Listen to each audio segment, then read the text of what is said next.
FAVMI presents Unfolding Mental Illness, hosted by Saraswati Suresh. Namaskar and welcome to Unfolding Mental Illness, a podcast initiative of FAVMI, Family's Voice on Mental Illness, which is also the Western zone of Face Me India. At FAVMI, we are a collective of family carers committed to create greater awareness and understanding of mental illness, strengthening the voice of families, and advocating for the dignity, rights, and well-being of persons living with mental illness, our loved ones. Through this podcast, we bring together professionals, mental health professionals, persons with lived experience, and family carers to have conversations that are informed, practical, and above all, hopeful. Today, in this 34th episode, we are discussing a subject that lies at the very heart of the mental health journey: walking the path of recovery in mental illness. When someone is diagnosed with mental illness, one of the first questions that often arises amongst all of us is, will they recover? Or when will they recover? Or what do we really mean by recovery? Does recovery mean the complete absence of symptoms? Or it is just getting back to education or work or becoming independent? So today we want to understand recovery not merely from the perspective of treatment and symptoms and medication, but a broader biopsychosocial and rehabilitation approach. And importantly, understand the role of families without taking away our loved ones' autonomy. And to guide us to this conversation, we have a very experienced voice today. It is our privilege to welcome Dr. Padmavati, a very senior psychiatrist who has been associated with SCARF India, the Schizophrenia Research Foundation in Chennai, for more than 3 decades. She has worked at SCARF since 1990 and currently serves as a mentor, psychosocial rehabilitation, and consultant.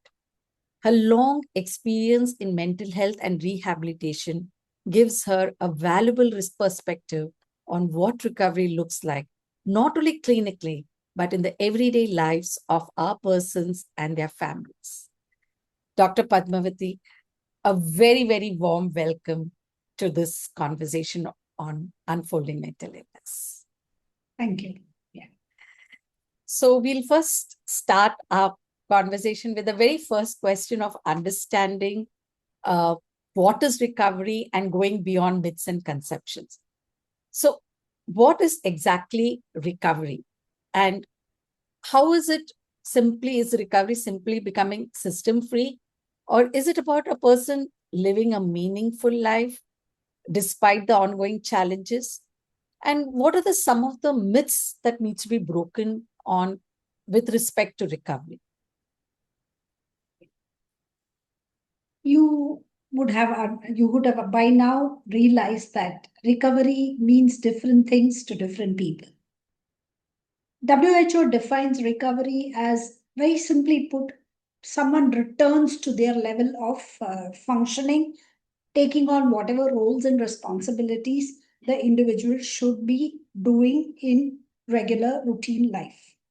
However, if the bottom line for understanding the concept of recovery is really what it means to an individual person, to an individual's family, right? Now, when I say individual's family, we most as family caregivers, you would understand that most people suffering from a mental health problem are actually living in families. And very often it is the family's needs, the family's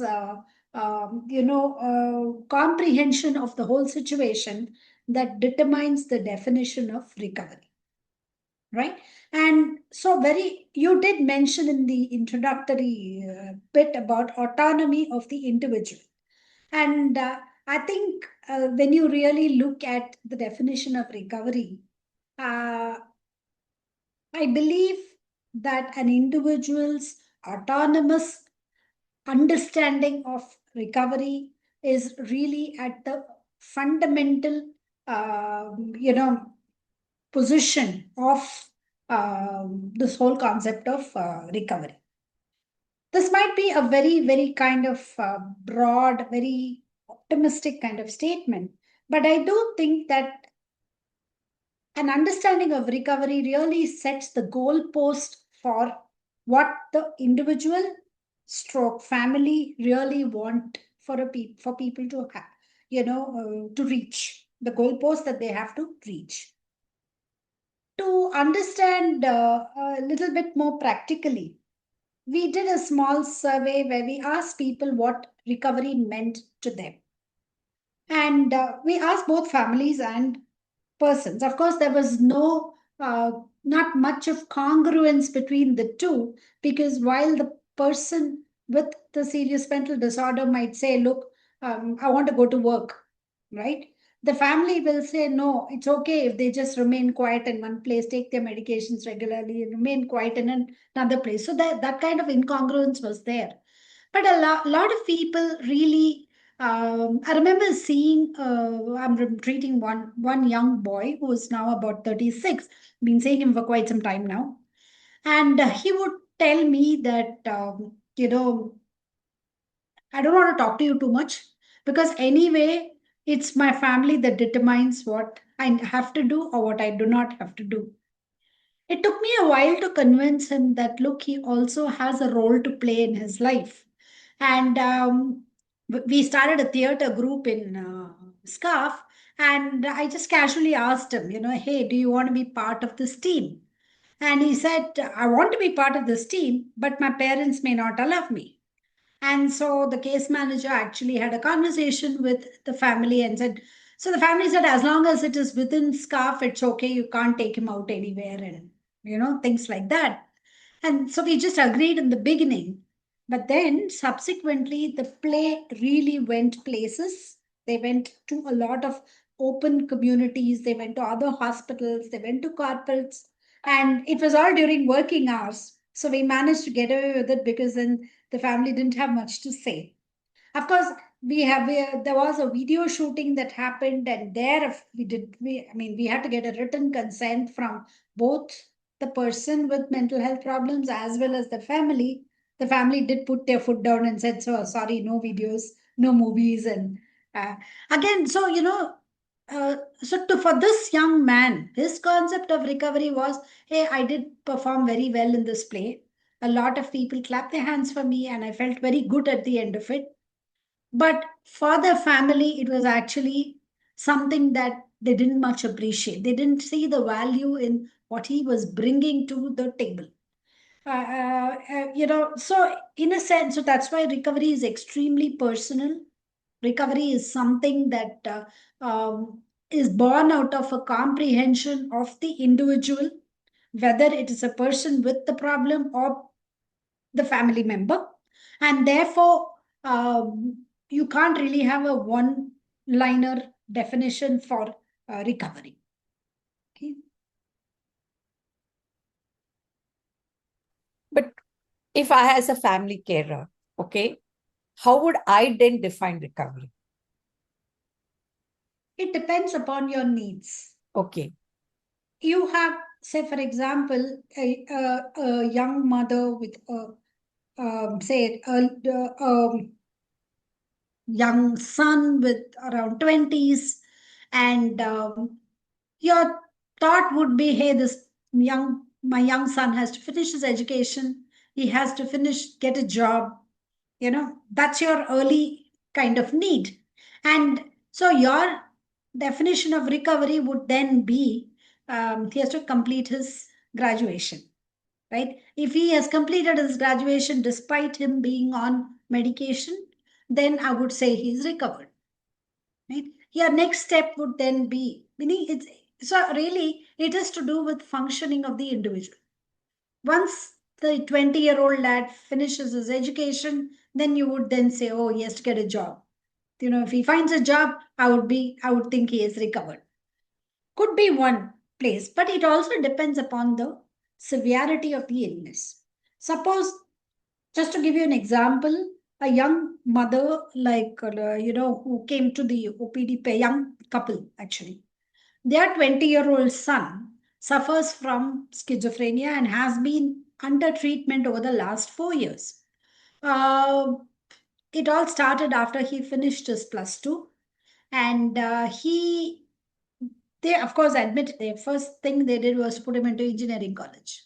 Engineering college was a real tough journey for him, and so he dropped out of college. The parents were very unhappy with the fact that they had actually paid a lot of money to get that seat, and this boy did not continue in college. Then they put him into some arts and science college. Again, it was a challenge for him because of his symptomatology. He required multiple admissions. Over the last 4 years, he must have been admitted at least 3 times in hospitals over a period of 1 month. The only issue there was they kept changing the doctor, they kept changing the hospital, they kept changing the medication. So really longitudinally, we do not know what worked, what medication worked or what did not work, and so on. So when they came to SCARF, our first task was to streamline his medication. In fact, at some point, he was started on the molecule clozapine. I think all you would know of this molecule clozapine, which is used to treat treatment-resistant schizophrenia. And so we've continued him on clozapine. Although, I mean, I'm not convinced about a definition of treatment resistance because I think it's not been adequately tried. But that's another issue. So now the family's needs was he has to finish his education. But the boy says that I cannot go to college because I think everyone is talking about me when I go to college. The fact remains that people were talking about him. I do not know how much of it was delusional, really. It was not paranoid. So, because he was, he was odd, eccentric, and so his classmates never really, he never made friends out there. So there was a level of paranoia that was there. And so he was very uncomfortable going to college. So the dilemma there right now is that to do or not to do.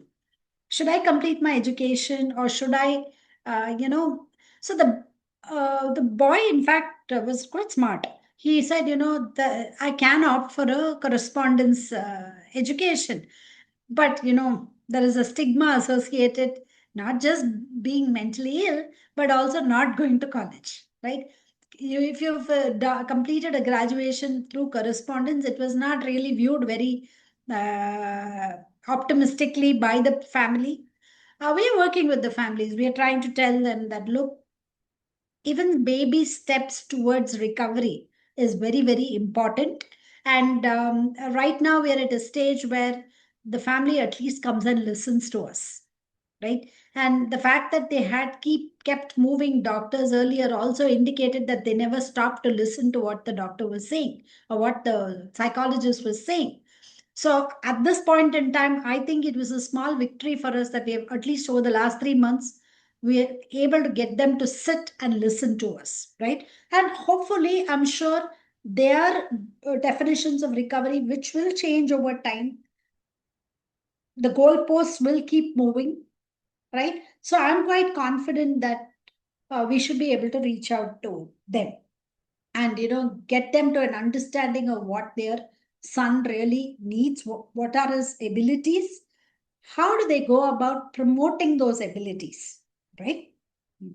Very beautifully said, Doctor, because I completely understand what you're saying now that, uh, it's the needs of the families versus the loved one. Yes.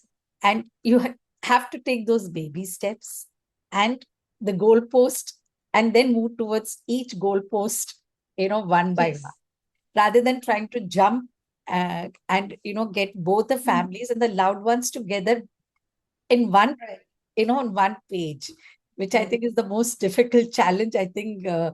for doctors to do that. And I completely understand what you're moving on, doctor. Is now that we have spoken of recovery, just wanting to go a little further to understand, is recovery possible for persons living with severe mental illnesses like schizophrenia, bipolar, or severe depression? What is the current evidence tells us about long-term recovery? And what happens with relapses? When people get relapses, do they, get recovered faster, or does it take a longer time? How does it really work? Because I've seen a lot of families, relapses happen, and then they want, then they start getting paranoid, within 15 days, oh, he's not recovering. Uh, so we just want to understand that a little better. Yes. I think to the audience who will be listening into this, the name Dr. Sharda Menon would not be very unfamiliar. And Dr. Sharda Menon was, she was the first woman psychiatrist in the country. But I think to me, her, the value that I saw of her was her concept of recovery and rehabilitation for persons with serious mental disorders in a very long drawn process, right? One of the biggest lessons I learned from her was optimism. We, so I remember she would say, there's nothing that is impossible for a person with a serious mental disorder. She says that is the message that you have to communicate to families, that nothing is impossible, right? So, along those lines, over the last 4 decades, we believe that we need to put in an effort. And we also believe that, there's nothing right and wrong. If something is not working, be creative, think about other ways to do it, right? As long as, see, I mentioned a little while ago that, the goalpost keeps changing, right? And so, in the whole journey of recovery, you have to set that goalpost. And if you're not able to reach that goalpost, either you redefine the goalpost or look at other ways of, reaching the goalpost. Just to give you an example, there was this 40-year-old woman who was under treatment for paranoid schizophrenia. She was brought in by her husband because she became ill after the birth of her first child. So by the time she came to us, she was already about 10 years duration of illness. Not treated adequately because it took a while before she reached the medical professional. And when the husband heard about SCARF through some public awareness programs that were created, and he brought his wife along with us, along to SCARF. And this young woman was, yeah, of course, now she's like been with us for quite some time. And so the first thing that the husband said was, he asked the same question. He said, Doctor, will she recover? Right? And of course, given our sense of optimism, we said, of course, we will do our best and we will see how we can help her to recover. And the very important point was that we then sat down to find out what his needs were. What did he understand by recovery? What did the lady understand by recovery? Fortunately, he was very open to, using the use of medications.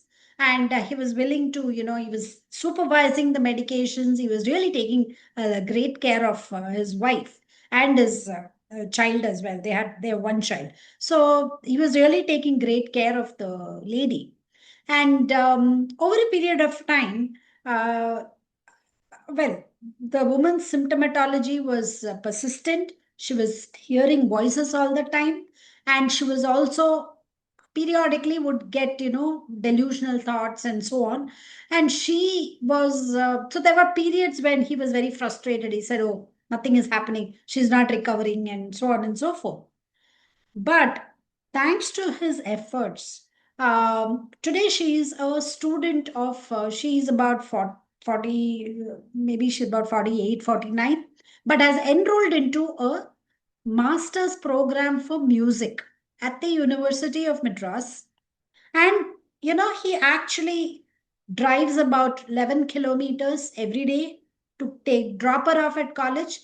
Of course, he can't go to pick her up because he has to go to work. She will come back on her own. So he knows that he discovered that the problem was starting the journey.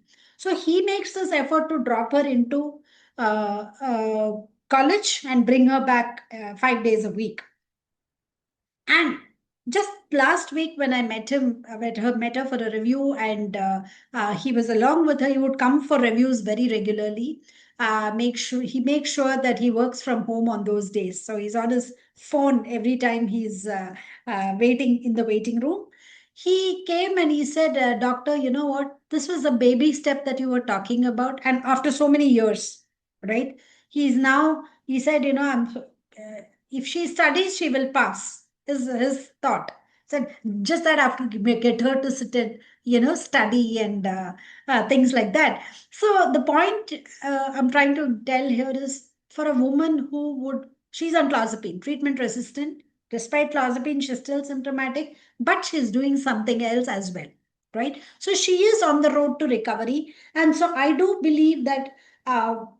Okay, admittedly, there are 10% of persons suffering from schizophrenia who really cannot be helped. Right now, that's the biological nature of the illness. And so we need to put in our efforts there to tell carers that, hey, this is what is possible, this is what is not possible, and take things from there. But I think the remaining 90%, despite a relapsing course, it is possible with the effort of carers, with the effort of a treatment team that is optimistic. It is possible to get them onto the road of recovery. Your other question was what happens with every relapse, right? Now, so there are multiple challenges there, because every time a person relapses, it could be possible that the antipsychotic medication doses go up, right? And every time the doses go up, we all know that they do cause, there are side effects which can slow down the individual, not make them as active as they are usually capable of. And so it requires some judicious attention to the prescription practices to help them to, at least get back to the path of recovery that they were on before the relapse. Uh, every time a person relapses, perhaps the goalposts change, perhaps the needs change, perhaps the methodology for the entire rehab process changes. But I think something can be done. It is not, again, an impossible task. Something can be done. I don't think at any point in time we can say, hey, I can't do much for you. Right? I believe that, the efforts should be ongoing. Right? Nothing is impossible. Nothing is impossible. Yes. I take that from you. In fact, I have a little poster in my house, with these words out of here, nothing is impossible. And it's there right in my living room. So every time it's a reminder to me saying that nothing Right. is impossible. So Yeah. I completely agree with you. And those baby steps, yeah. And, Yes. keep realigning the Mm. goalpost every Mm. time. And I Yes. completely relate to you, like every time in the morning to wake up my son, from 7:30 to 7:50, that 20 minutes, it's a big task for us at home, for me and my husband. But once he's up, he's up, he's off to work to do everything. But that first 20 minutes, to give that push Yeah. to the start, I completely relate to what you were telling me at, Yeah. your conversation. I just could relate, I sometimes we get frustrated, but I yeah, know. you have to do that little push. But then once Yeah. it's so very beautifully, Yeah. you have guided us. Uh, moving on now to, who are the pillars for the recovery, besides I, the psychiatrist, the medical team, what role do the therapist, the nutritionist, the rehabilitation set of people, the occupational therapist, and the family carers, what is the role of each one of them in the recovery process? Yes. Before I answer that question, I must bring to attention one very important real world situation. We all live in families. We all have multiple support pillars which are helping us in our day to day life. Be it the milkman, or be it the flower vendor, be it your neighbor, the postman. And I believe they are all, it's a beautiful tapestry of our life, which really keeps us living every day. We're not living in isolation. And, when I sometimes, ask myself, somebody who suffers from a medical problem, for example, diabetes, or has a cardiac event, they're also living in families. Maybe the support systems vary, right? For example, for a person with diabetes, I think the whole family's diet has to change, because you can't have one person eating gulab jamuns and telling the person with diabetes don't eat gulab jamuns, right? So, in a sense, that the support pillars do change when there is a medical problem within the family. You take any condition, any non-communicable disease for that matter, cancer, whatever, so the entire system has multiple support systems. And in the same way, somebody with a serious mental disorder also has multiple support systems which have to act together to be able to lift this individual with the problem, not just the individual, the individual and the family, to lift them. You asked about the therapeutic community. What is the role that doctors, or psychologists, OTs, what do they play? I think they all play a tremendous role. Um, in a society where a lot of management is usually doctor driven, I mean, the doctor in the hierarchy, the doctor like is on the top. The system is like that. I mean, it's not that, I really wish there was some other way we could look at it, but the system is such that like a lot of people do come and tell, oh, the doctor is God. Not that I like to place ourselves at a pedestal, but the point is the doctor is the driving force behind the whole team.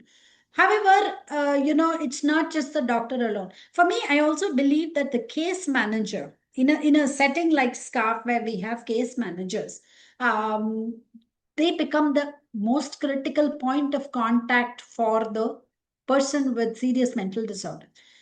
It is not that they have to deliver specialized intervention on their own, but they could direct them to, say, an OT, a vocational rehabilitation professional, or they could refer them to a psychologist for cognitive interventions, and so on and so forth. So they become the fulcrum from where multiple, depending on the needs, depending upon the deficits, depending upon what needs to be done, can be directed. So each one comes with their own skill set. For example, an occupational therapist is invaluable where work related issues matter.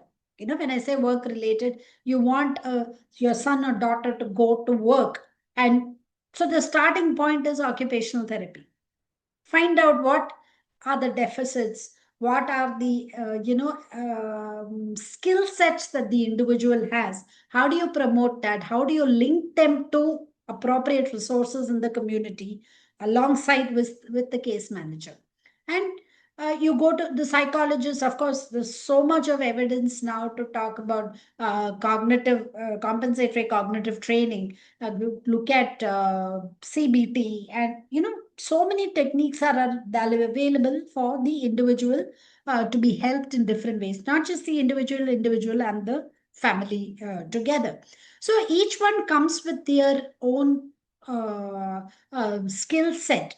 The nursing, for example, somebody is on a depot medication, and the point of contact would be the nurse to give the, and I think a lot can be done by the nurse at that point. It's not just about injecting the long acting, it could also be about conversations that are happening at that point in contact.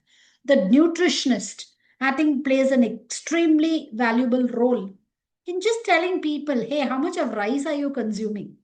If your body weight has gone up, what can you do to, make sure you get vegetables on your plate? Right? Look at, so these are, I think, very, very important. And if they are available at the waiting room of a psychiatric clinic, I think they become extremely big change agents. Just talking to, and not just leave it to the doctor to be telling them on diet and exercise, physical exercise. I think a physical therapist is actually even as important as, say, occupational therapist or a psychologist in managing chronic mental illness, because we know weight problems are there, lethargy is there. All physical therapists again are extremely important pillars of psychosocial interventions, right? So yeah, so a lot of pillars are around, and I think a very judicious, optimum kind of coming together is what really helps person reach their goal post. They're all partners. Yeah, they're all partners. Yes, They're all partners. No one is big, no one is small. Everyone is equally a partner. And each one has a share to play in their. Yes.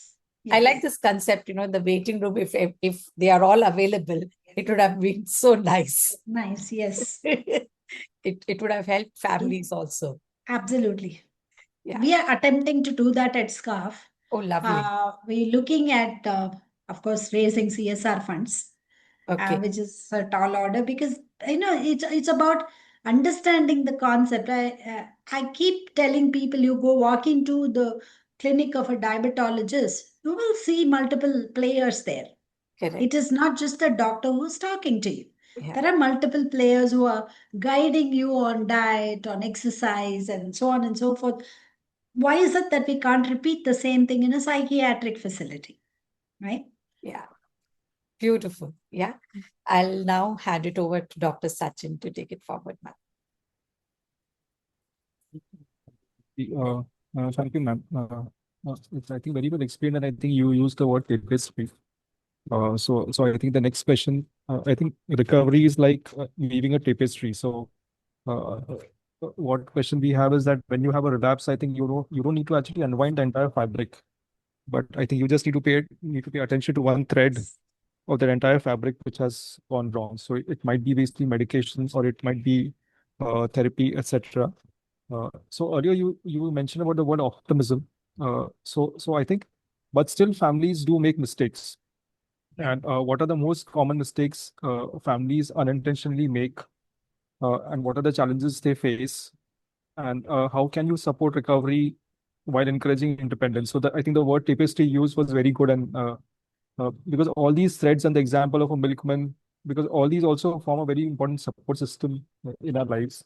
Right. And this medical tapestry plus the support system tapestry actually helps a family and a person recover. Right. Also, at the same time, from the earlier question what Saraswati asked, that we have occupational therapists in our hospitals. And most of the people who have long-term schizophrenia get incarcerated in the system because you don't have that pathway or a corridor where somebody comes from the hospital and goes back into the society. So to take the earlier question as well as this, how do you actually manage relapse, and how do you get people using occupational therapy to make them independent in their lives? Yeah. Just to go on to the first question that first question was about. Okay, maybe I'll answer the question that you raised on relapse management, right?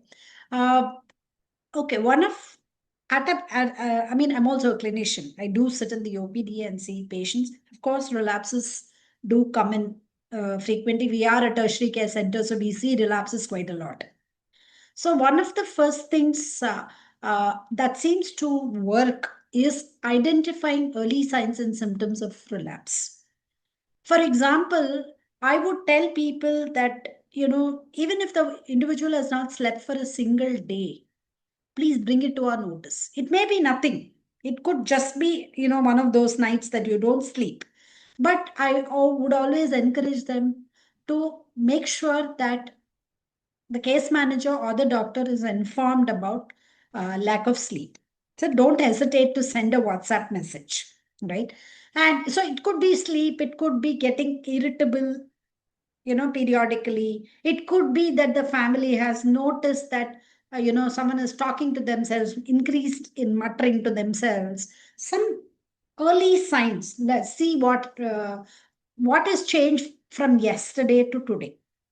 Right now, if they are able to identify that and bring it to our notice, normally what I would do is I would say just wait, let's not hurry into increasing the medications immediately, and wait for 2 3 days and see what happens.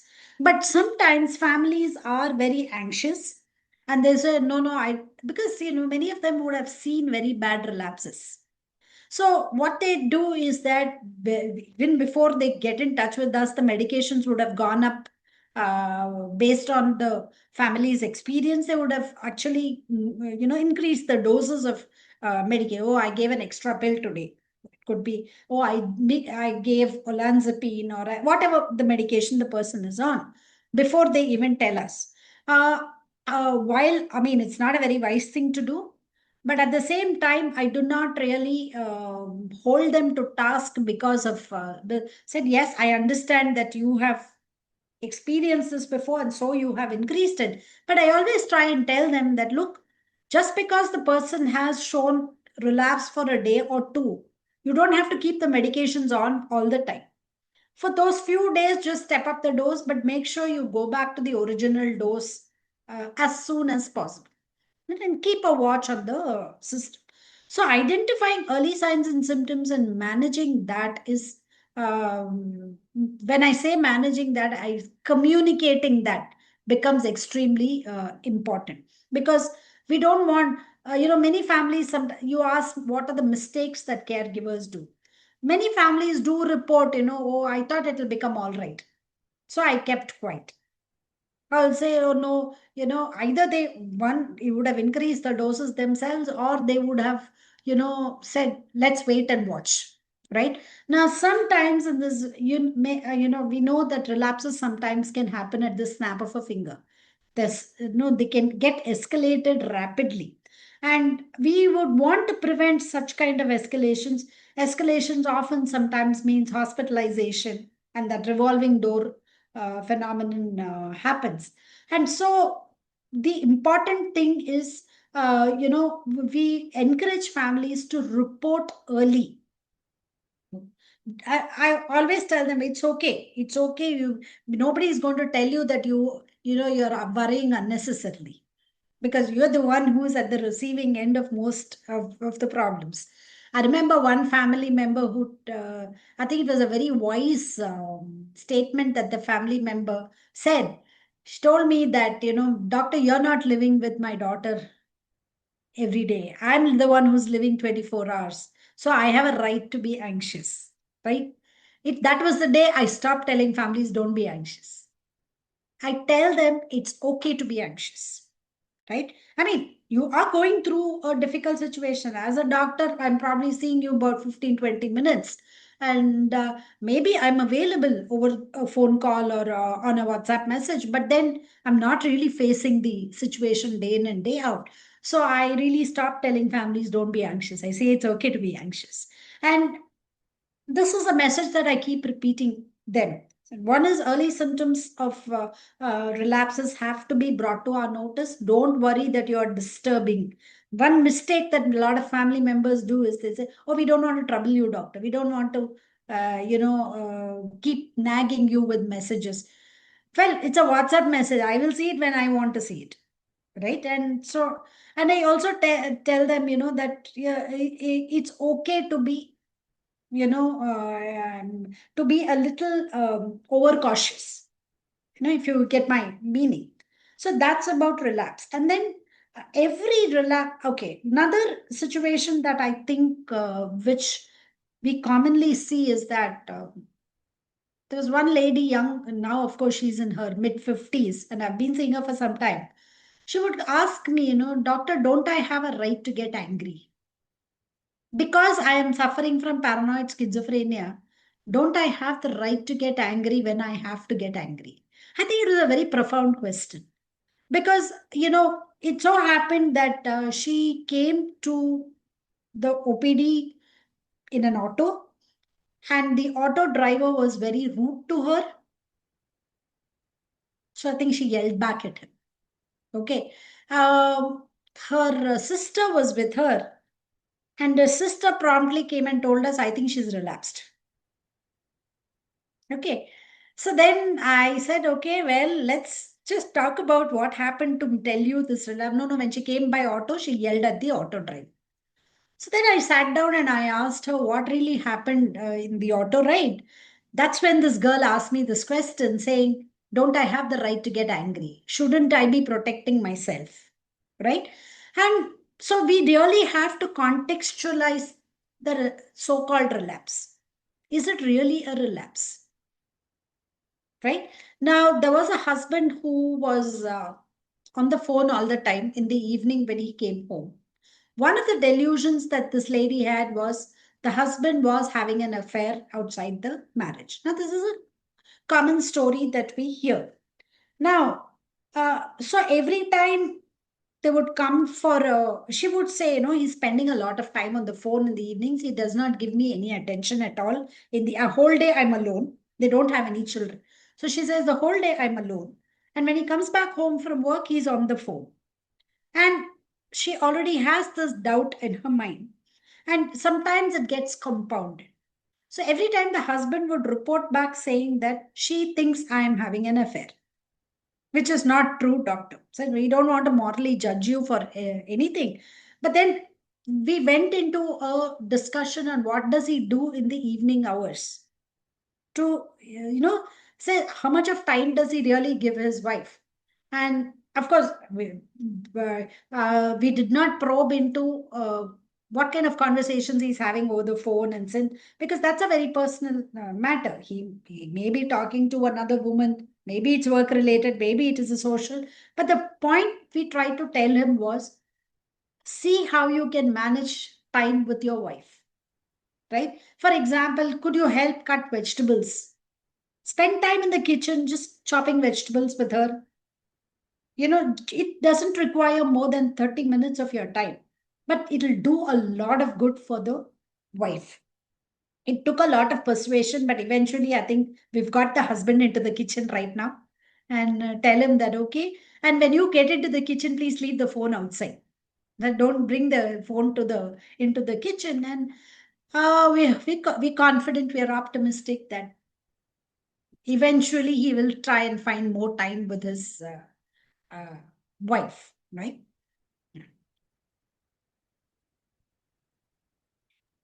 Thank you, doctor. I think that's a very good example. And also to bring the question that apart from symptom control, like when the families see that we have managed the relapse, as Saraswati mentioned earlier, we want a person to be independent, come back to the society and recover. So how does the occupational therapy part help, which you mentioned earlier, and the other things like nutrition? So I think that is the question we want to understand, because we also want them to be independent and function in the society, as you mentioned about diabetes or hypertension, etc.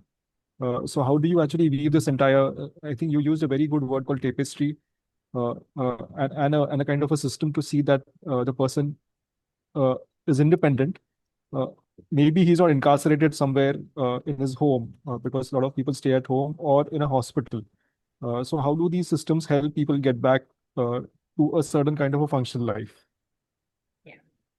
Now, just like how recovery is very individually defined, I think the word autonomy is also very individually understood.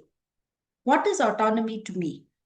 Right? I mean, again, there is a variation in which how the families view autonomy versus how the individual views autonomy. For example, a homemaker would perhaps consider herself autonomous if she's just allowed to do what she wants to do. She's given the support system to do that, right? And but over a period of time, what really happens is many times families tell the individual, you're not capable of doing this, so don't do this. Don't cook.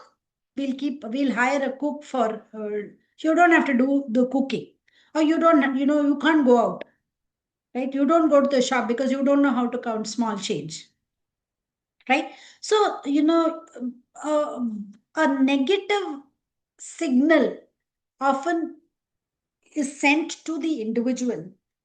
And when this happens over a period of time, they lose sight of what autonomy means to them. I think the most important thing is to make sure that that does not happen early in the onset of the illness.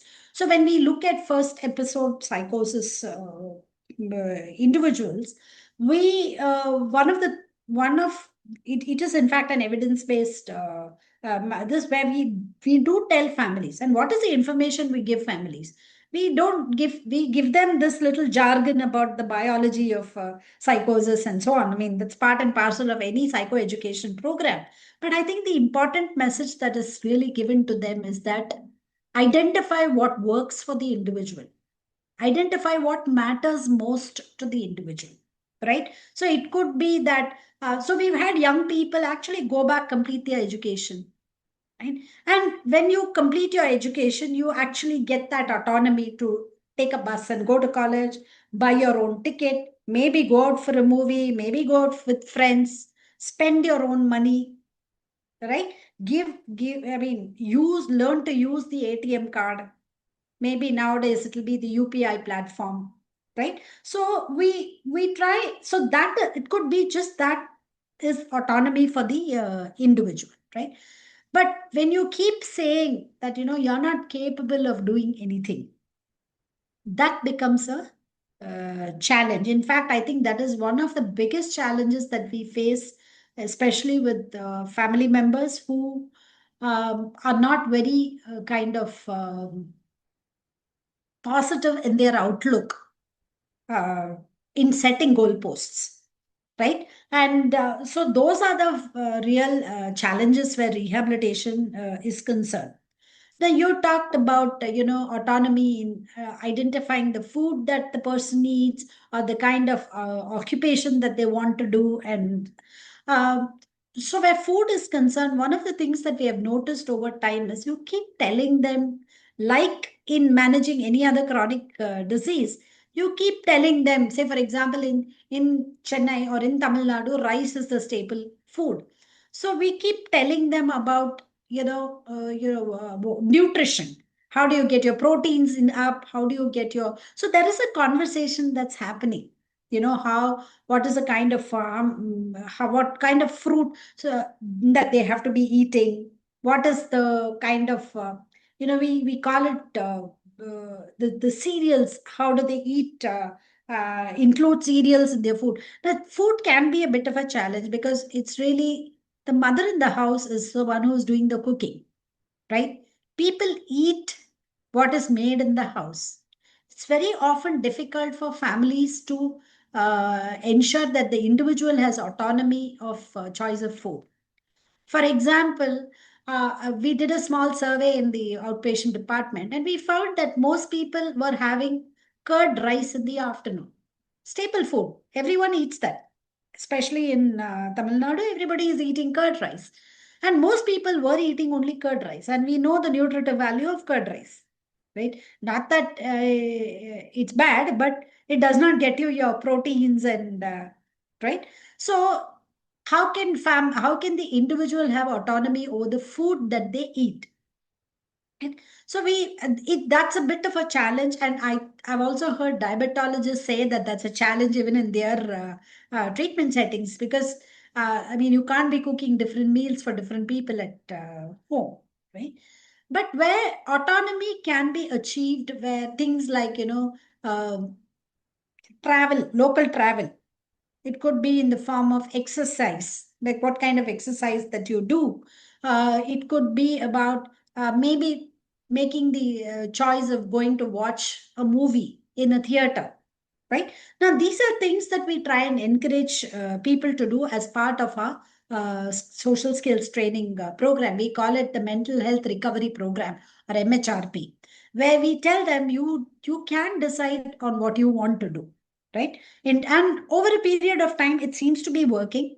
where people are being encouraged. In fact, I should give you this example of a young person, not so young right now, but he's completed his PhD and suffering from serious mental health problems, continuous hallucinations, was quite dysfunctional for quite some time.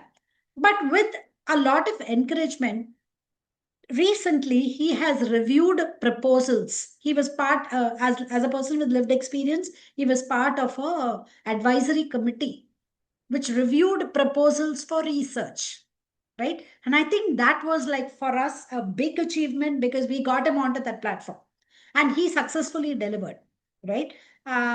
He also earned money out of it, so he was very thrilled by it. And so in a way we talk to individuals, identify what, see, another challenge that we often face is that we could have lofty ideas about what our goalpost should be, what the individual's goalpost should be. But are there resources available to meet those goalposts? Right? Sometimes it's a challenge to match what I need to what is available as a resource to me. So, I'm not sure if I'm answering your questions because I seem to be all over the place, but uh, please feel free to interrupt me. You can always edit the video. No, doctor. I think no. It's amazing because that's what actually like you give some autonomy to a person. So even if the person is living at home or they're in a hospital, I think most of them cannot go out because they don't have that thing which you mentioned is autonomy. Like whether you can make a financial transaction or you can make a travel decision, or if you go to work, will you get those resources to support you?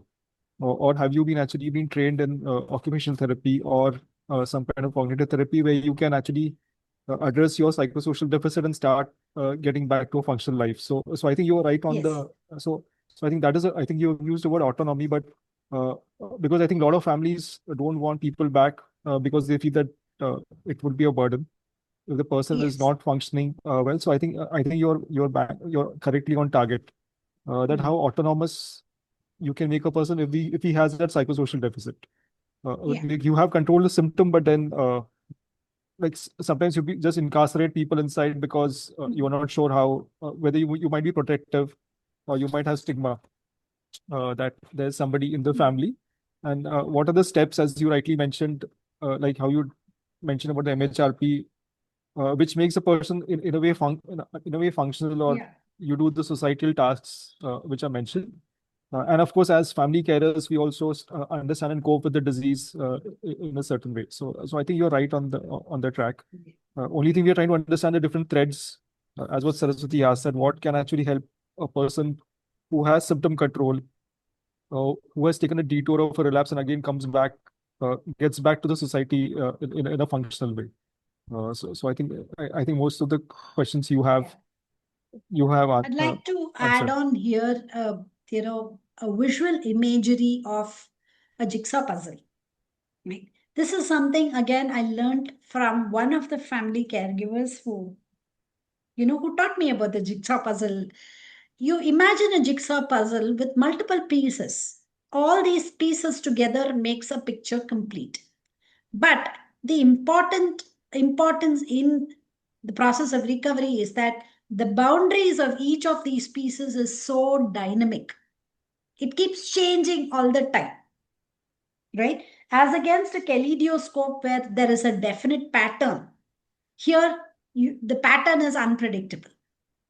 But for the picture to remain a picture, the boundaries need to readjust with themselves. And all these, I mean, you can't have a jigsaw puzzle with one piece missing. It doesn't make the picture a whole. So everyone in the individual's environment becomes a pillar of support and is equally important except that those adjustments have to be done. So this visual imagery of a jigsaw puzzle, which is like with the boundaries of each piece, which is very dynamic, is I think very apt for trying to understand the process of recovery and looking at the whole big picture. Yes, because I think the word you use, this was a very good example because it's dynamic. The question which, like, finally because most of the people are intelligent, who are highly educated, who have sometimes have this disease. And when you go to a mental hospital, I think the the recovery tasks basically are giving us basically maybe embroidery or weaving a basket. And what could actually be meaningful educated person to get back, or even in the family, if you're highly educated and you have the disease, but what are the means, as you rightly mentioned, to give them an autonomy that you get back, you get your life back, if your symptom is under control. So I think you have ticked all the points, because then when that autonomy doesn't happen, then families start getting exhausted and frustrated, and then there is stigma, there is lack of sharing, and then the family that entirely takes a different trajectory, like from what a normal family has. Yeah. So I think you mentioned what. So I think maybe I think the hospitals or the systems need to like make people cognitively, like they have some training, or as you require recovery program, which helps them adjust to that jigsaw which is changing, which you Yeah. mentioned right now. Yeah. Maybe One we'll come to the important question that I think we haven't really addressed is the issue of marriage. And I think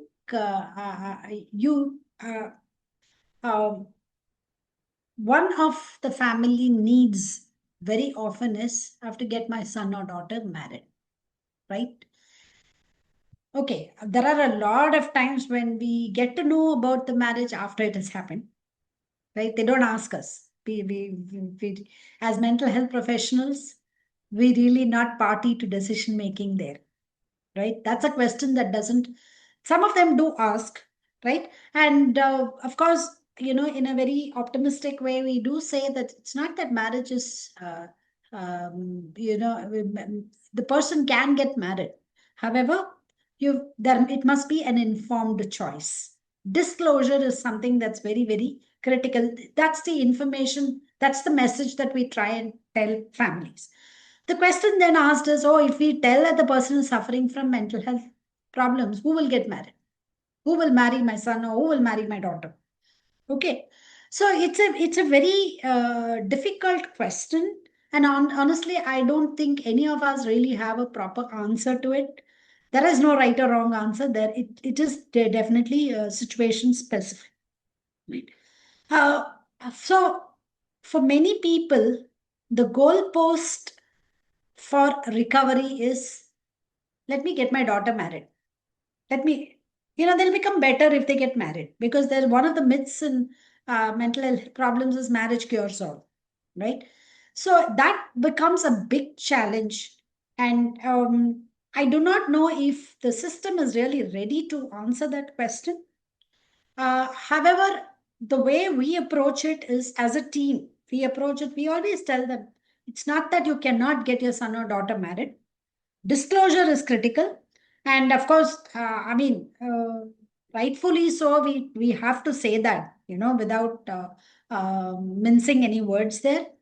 However, we also try and tell them that you, the moment, there is a marriage that's been finalized, or, we would be happy to talk to the family, though that has challenges in itself, right? So I'm not going to get into that. But marriage is something very, very difficult. Just yesterday, met with my long-term long-term friend, I should say now, because I've been treating them for many years now. The lady is under treatment from me for the last 20-25 years. She got her young son married. Marriage is now 3 years old. There's a baby in the family. But the daughter-in-law does not know that the mother-in-law is under treatment for a serious mental disorder. All educated people, in the IT sector, working in multinational companies and so on. So I asked the husband yesterday, why did you not tell your daughter-in-law? We thought we will tell her after some time. So how do you define after some time? Right? Then he said, no, they actually brought up this issue of a problem with the daughter-in-law, interpersonal conflict between the mother-in-law and the daughter-in-law. And it is not the stereotypic kind of conflict. The conflict was basically because this woman has been noticed to talk to herself. She has been not really doing her grandmotherly duties towards the child. And so the young mother is frustrated. So young mother decided that she's going to go back to her mother's house till the baby is old enough for, coming back to the grandparents. So look at the complexity there, right? And well, I did spend some time telling them why, gave them examples of what happens if disclosure is not done quickly. I said she's part of the family. To which they did turn around and say she's not the daughter, she's the daughter-in-law. So why should she know? Of course, we did have a conversation centered around disclosure, but I'm hoping that disclosure will happen. Right? So I'm saying it's very, very individually, the contexts are so unique and so specific. But the issue of marriage is something that has a number of unanswered questions. And truthfully, I do not know if the system has any answers to offer at this point in time. No, I think that's a very good example because since I've seen with my mother, like during her marriage, like everybody was confused about her symptoms. So there were no symptoms at all. And when you get married, the symptoms again. So I think the confusion stayed for a long time.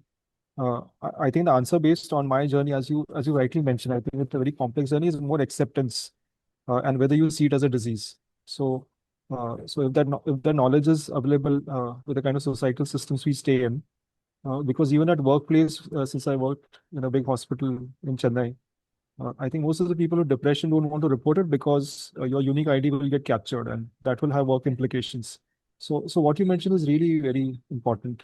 And there are actually in Maharashtra, uh, there are marriage groups which promote disability marriages, like it's called as Mano marriage, and a lot of things are coming up. But I think you rightly, I think mentioned that it's a very complex question. Because maybe I think you are living together or cohabiting in whatever way of partnership which you look at. I think acceptance is something uh, which, and I think Saraswati and we did an interview sometime back, like a couple of months back, where there was a couple who were living with conditions, but there was total acceptance. So I think what you mentioned is very, very important because there are complex dynamics which operate in this. So based on as I think as Sachin rightly mentioned, there was a common debate in our family goes that nobody told us anything when this marriage was happening, but actually that time nobody knew anything. So even if like disclosure was meant to happen, I think people were confused what the disease was itself for a long period of time. So that this is also one more dynamic to what you want to actually say that okay, we'll tell them later. I think sometimes people also don't know what to actually tell. Exactly. And maybe I think COVID has been the watershed because when I mentioned all this before, like if you look at 2020, people will actually dismiss it off and say, how can a person recover? Like when you have a disease like that, people are like usually useless. Like you, कि अभी हो गया तो मतलब it's not going to be recovered. So I think those dynamics exist, and you rightly mentioned that's a complex situation, and that's why I think once a person recover, symptom goes down, and having a rehab plan, getting back to the society, and all the kind of permutation combinations which we struggle with, or like having somebody visiting your house is something gets entwined in what you mentioned as a tapestry of care, what we are delivering. So I think we will come to the last question. So this recovery process is exhaustive. Like a lot of people fluctuate between medicines, finances, and also lack of support from the system. And recovery in this sense, because like me and Saraswati, like we look at various stakeholders. We look at government stakeholders, non-government stakeholders, finances. There are disability systems. So what would you actually tell people about recovery? Like how do families actually look at building a meaningful life? What do actually families like us take back when sometimes they are not feeling very hopeful? And I think you use the right word optimism, because we see optimism now. But what do actually families who are exhausted, hopeless, or who are in that revolving door of psychiatry, which you rightly mentioned? What do they actually look at recovery, and what would be your message to them? Yeah. So again, there is no one answer. There's no one size that fits all for this. It is really, you see, say, a 60-year-old man with a chronic mentally ill woman as his, in the family, he's already frustrated. And they're spending time with telling him optimism, telling him words like autonomy, telling him, say, okay, there is hope, really, would not reach him. That information, though we want to talk about it, we do talk about it. I don't think the message will be, which will actually reach the individual. In such an instance, I would spend trying to understand what the frustrations are about. I may not have an answer to give him, but I would at least give him a listening ear, because one of the things that I think it's very important for the system to do is to listen when families talk. Listen when the person talks.